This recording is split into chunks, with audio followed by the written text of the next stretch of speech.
Sharon, Rustin, how are you doing? Sharon. Fine, hi. It's good to catch up with you as always. How is everything in your world? Well, nice. It's snowing outside, so it looks pretty fairy tale-y over here. Nice. So, before we get to the amazing new album, Resist, I just wanted to take a quick moment to thank you for the My Indigo record, which was wonderful. Oh, thank you very much. I'm really happy that you heard it, that you've listened to it. That's great. Absolutely. It was a wonderful record. I love your voice, so I'll listen to anything you sing, but okay. It was a great album. So, that's a relief then. You've been making Within Temptation albums for over 2 decades, and I imagine you had to be a bit inspirationally drained by the time you completed that lengthy Hydra tour. How did the time off and recording your solo album sort of restore your passion for Within Temptation? Well, I think I should have known from the past that because you have this, of course, when you're already working in a band or writing songs for a band for so long, that there will be periods that it goes less smooth. And there was like 10 years ago, I had a similar thing, but not as heavy as after Hydra.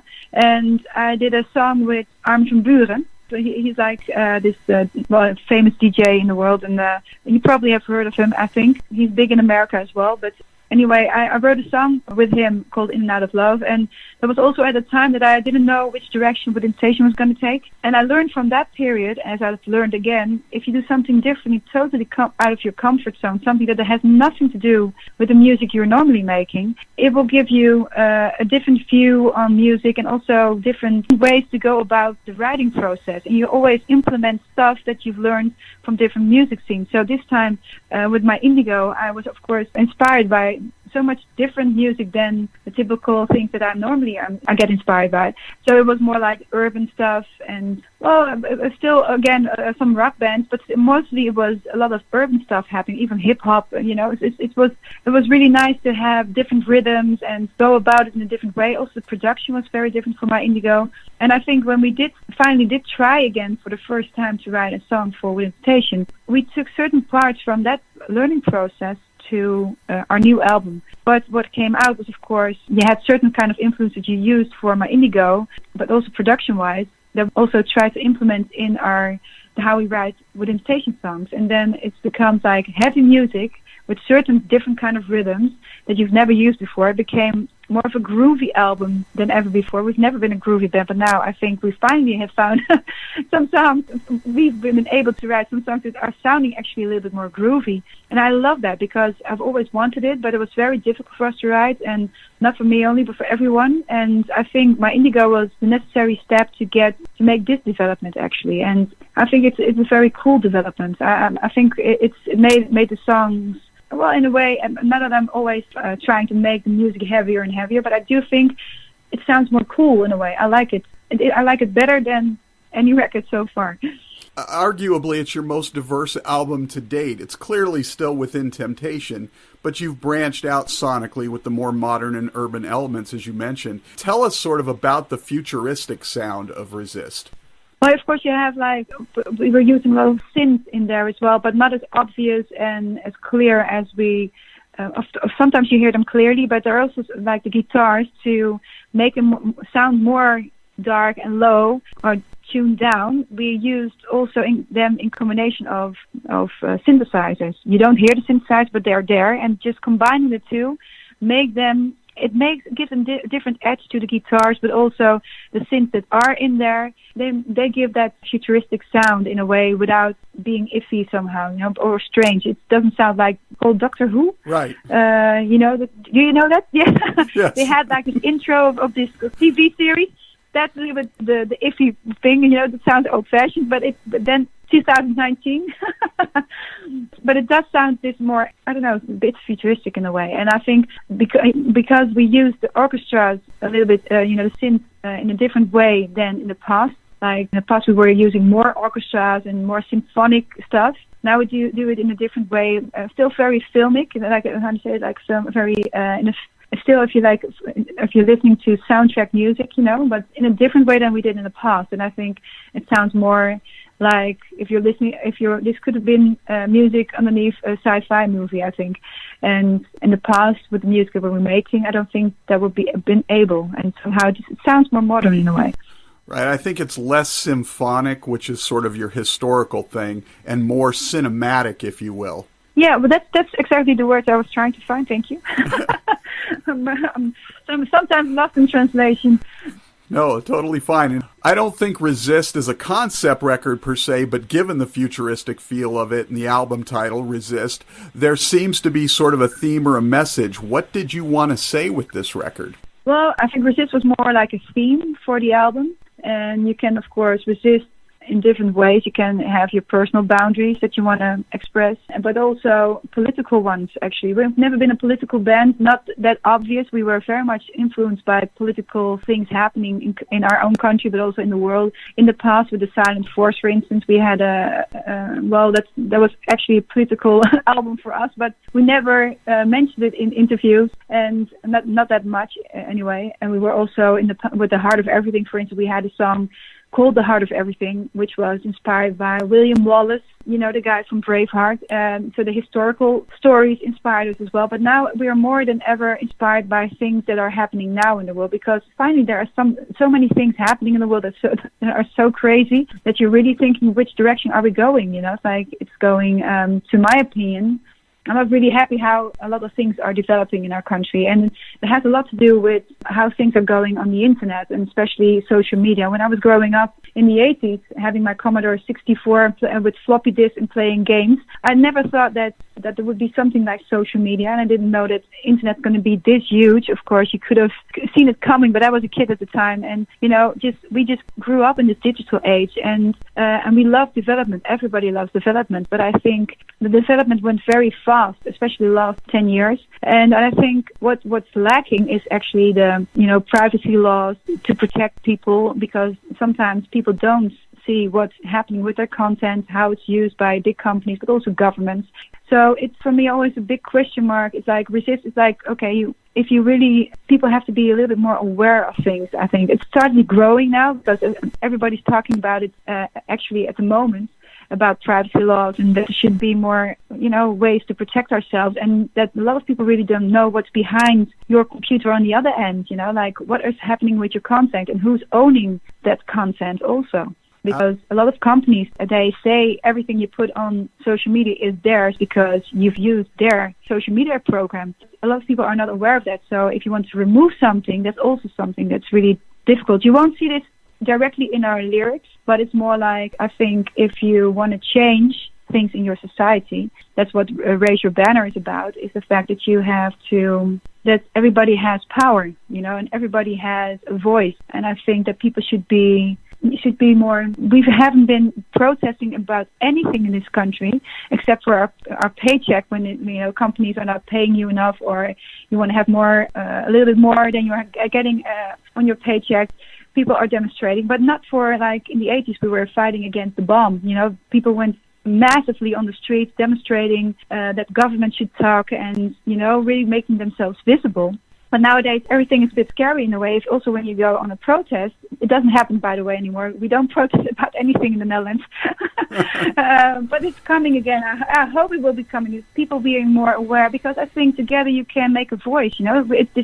And I think also with social media, the world has become smaller. We know everything about America. We know everything about China. We know everything. We can look anything up. So the world has become small also in a way. But I think a democracy is in danger in a way that I think that algorithms and a lot of things are determining what we get to see on the internet. And, even when we go to vote now in the Netherlands, we have to do it by paper and pencil again, because we don't trust the computers or hackers maybe influencing the end results, which I think is like we're going back to the dark ages again. It's like, how is this possible? Why aren't we able to protect ourselves better to everything what's happening now? So it's a lot of things that we were inspired by about when we were writing certain songs on the album. Well, yeah, and it's very interesting, the stuff you're talking about there, because it seems like every aspect of our life is exposed now. There's almost no way to disconnect from that. You have to answer for everything you put out there for people to see, read, and hear, and perhaps that's what you meant by the reckoning. Yeah. I don't know. Yeah, and no, it's more like, but the reckoning is more like about that we fought a lot of wars, in every country we fought for our democracy, we fought for freedom, and we're giving it away so easily without noticing, actually. It's like we fought for a certain freedom of speech, we fought for our anonymity in a way, to be who we want to be, and I think that at certain points we're giving that away by algorithms in a way, because if I go to a news site, I only get to see the sites that I already visited, and if I want to see a bigger picture of the world with people who have completely different ideas about something, I don't hardly get to see them because algorithms already has determined what I get to see. So that's those kind of things. I think that's limiting our democracy. That's limiting our freedom and our view on the world. And you get maybe a different opinion when you can read more different opinions and be. Well, it's so limiting in a way. So that's what I think is a danger in a way. Oh, absolutely agreed. And the technology thing too becomes dangerous because you don't know what's getting out there. I don't know if you have an Apple iPhone or not, but the FaceTime app apparently has a glitch in it where if somebody tries to call you on FaceTime, even if you don't answer it, it accesses your phone and they can hear your end of it. And if you decline the call, they can really? Yeah. Wow. And if you decline the call, it actually opens your camera up and they can see what your phone sees, even if you're not accepting of that. And we don't know how. No, that's terrible. But yeah. You mean like there's certain programs that they can do that, or is it automatically already happening like that? It's happened. Well, it's a glitch. And we don't know how many of these glitches are out there. And that's the scary thing about technology. I mean, everybody's got these new devices in their homes where they say, hey, Echo, or hey, Apple, or whatever, Google, tell me this, tell me that. Yeah, that's a microphone into your house. Exactly. Yeah, that's totally. Yeah, and that's what I think is scary also. But you can see already in countries like China where they have face recognition, and the things I've read in the newspaper is the fact that they sometimes use it also against the people in the country itself. Like if they have like 3 minor offenses, like something simple, like crossing the street without stopping for a stop sign or whatever. And if they have 3 times done that, they don't get certain subsidized things, or they don't get that special place they want to have for grandma to get to a nursery home or things like that. It's like if government, that's a government that's taking, the technology is there, so governments can also change. So governments, this is typical a government that is in a way oppressing with this technology, oppressing people. It's like, and that can happen in any country. So I find it very scary. I think it's like if this technology comes into the wrong hands, then it's and like you said, we have, but also another subject which is totally different. Again, I'm going from one to the other. That's fine. It's such a big subject, and I'm so intrigued by it. It's like, for instance, if you have like cameras in your house, it's like if it's only hacked, everybody can see inside your house. You're thinking you've secured your house, but you didn't secure your house because the software isn't good enough or checks out enough. Then hackers can come in, and it's like a camera in your house instead of keeping everybody out. You have everybody in. It's like, and so these things are just technologies that are just the people are not aware of a lot of times. And like what you said about the iPhone, I have an iPhone, and Siri, that is even a bigger problem, I think, because that's even more scary because that's access to everything. Exactly. And what you were just talking about a moment ago, they just had a story on the news about this the other day. A hacker, one of the ones they call a white hat hacker, or who's doing it for the good of people, he actually hacked into somebody's home security system and started talking to him, watching him on his cameras, because he hacked into that system. And it was to warn him, hey, I can get into your home and see and hear everything through the technology you bought to protect you. How scary is that? But that is too. That's exactly what I mean. So it's like so there is no like quality check or something. Something that can say, okay, if you buy this, it's completely well. And every time, of course, they think of something new technology to still go around it, because you always have people like that. But you just hope that they're on the good side instead of on the bad side. Like you said, a white hacker instead of a bad one. Exactly. So I know we only have a couple more minutes, so real quickly I wanted to get to a couple of the songs. Firelight is one of the tracks you penned for My Indigo, I believe. How did that song sort of make the transition to Resist, and did you have to alter it all to sort of fit into the Within Temptation sound? Yeah, we did make it a bit darker, but I must say it was already too dark because the original feel of the song was already too heavy for My Indigo, which is a bit more light than any Within Temptation music is. And although the lyrics are light, but still it didn't fit the album because it was too much already Within Temptation to my taste. And we weren't sure if it was going to be on a new album of Within Temptation, but we just put it on the shelf and said, okay, we'll see whatever happens to it. It's a beautiful song. And eventually, because we did implement some things from the urban influences also in this project, or new album, I mean, it did fit somehow, although it's still a bit of a stranger song on the album, but I think it does fit the flow, and in a certain way it does fit somehow as well. And it's just one of my favorite songs, and I was already sad that it wasn't on My Indigo, but it was too heavy and it was the best choice I could have made. But still, sometimes you love the song, but it just doesn't fit. And I was really happy that it eventually did end up on the Within Temptation album. Nice. Well, we're glad it's there. Two of my favorite tracks on the album, oddly enough, are the final two songs, Mercy Mirror and Trophy Hunter. What can you tell us about those two?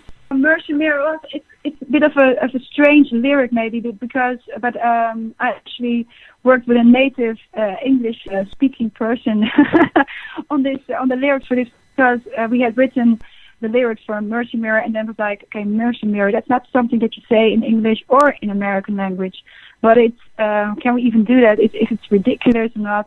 But it was more like sometimes when you just hope that you can go back to a certain moment in life and you can change something, and hope that that there will be forgiveness. It's like you're giving, hopefully that when you can forgive something, you can come back to each other again and finally work things out. That's what Mercy Mirror is about.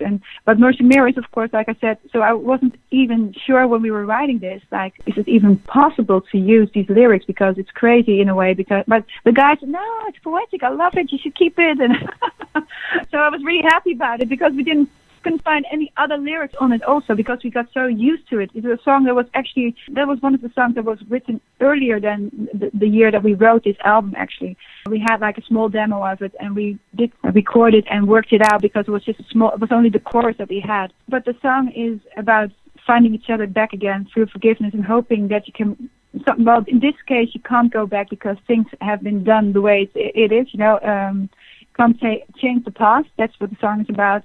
But you wish you could look into that mercy mirror, and you could find each other again. So that's about forgiveness. And Trophy Hunter is like a person that's always making a game out of everything, and even goes too far with a lot of stuff. And he meets a person that says, "I'm gonna turn the tables now. You're gonna get it from me now," and then that's what Trophy Hunter is about. Like people that, it's a way of people that take advantage of situations and always think of egoistic people. But it's like it's actually a fighting back song. Probably not the correct English, but I guess you know what I mean. I do, absolutely. Sharon, thank you so much for taking time to chat with us. Resist is fantastic. Look forward to seeing you in the States next month, and just thanks again for continuing to make wonderful music for us. I hope so. Thank you very much, and thank you for having me, and I hope to see you next time or speak to you. Take care. Bye-bye.